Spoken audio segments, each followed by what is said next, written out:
the soap factory, as we know it now, was originally known as No Name Gallery at the Skunk House, which was in the Warehouse District. And they opened in 1988, and the gallery was located at the Skunk House up until the mid-90s.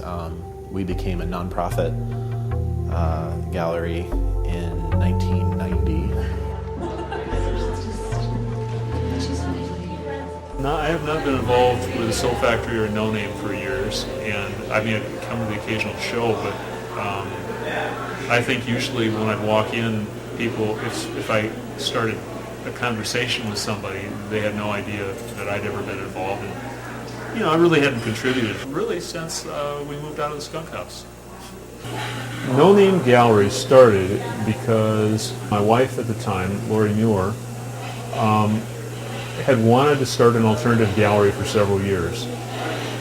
I was a little bit more reluctant because I like to think of myself as the practical one of the two of us, and I thought it would be a lot of work and cost a lot of money. On the other hand, I felt the same frustration she felt, which was the alternative galleries we had seen in town. Most of the alternative galleries were vanity galleries, and we thought it would be interesting to start a gallery that would allow us to find art and show art that wasn't our art. The big problem was we didn't really have a lot of money, and the storefront was there, and it was actually attached to our studio. Everybody else in the building was an artist, and we all lived there, and it was not legal to live there. So the problem came when the fire department came and inspected the building,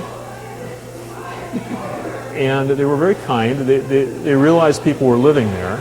The law said we couldn't live there, but their main concern was that we didn't get burned up in a fire. So they came to John and they said, you got to put in a smoke alarm or a fire alarm, and it's got to be a fire alarm system that's all linked. John, even though he owned this old decrepit building, was no good at building things or installing things, and he didn't want to spend the money on having a contractor come in. So we made a deal. I installed a fire alarm system in the Skunk House, and John gave us the storefront for a gallery for an indeterminate amount of time. So that's how we started No Name. And as things progressed, we attracted a group of volunteers that were fairly unique, and I think a big reason for that was the fact that the gallery wasn't about Lori and Jim. The gallery was about going out and finding people.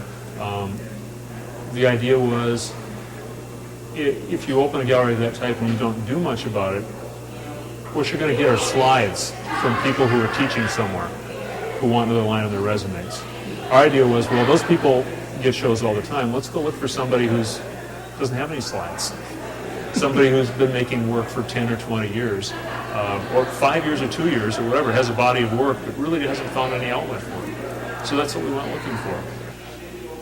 And another big part of that was the fact that we realized that to make this worth anything, to make it have any legs, it would need to be a nonprofit, because obviously there are expenses. You can't keep funding it out of pocket, and the minute we move out, what are they going to do, have a bake sale every week?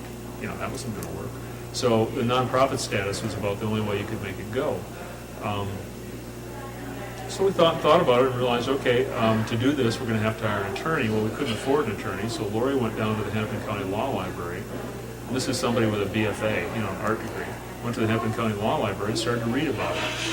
And she noodled it out and got the paperwork drawn up. And by then we had a volunteer whose father was an attorney. In fact, Liz Crawford, who became gallery director after that. But Liz's dad was an attorney. He looked over the paperwork and passed on it. And we sent it into the state and it became a nonprofit. We've been in this building since we came into possession of the soap factory in 95, 96, and have been showing work here regularly since that time. And we were then known as No Name Exhibitions at the soap factory, and then a couple of years ago we dropped the No Name name altogether to avoid confusion. So we're known now as the soap factory. So you've got a couple of different entities that sort of line up and all sort of feed into each other. There is a consistent thread, but the names and the locations have changed a couple of times.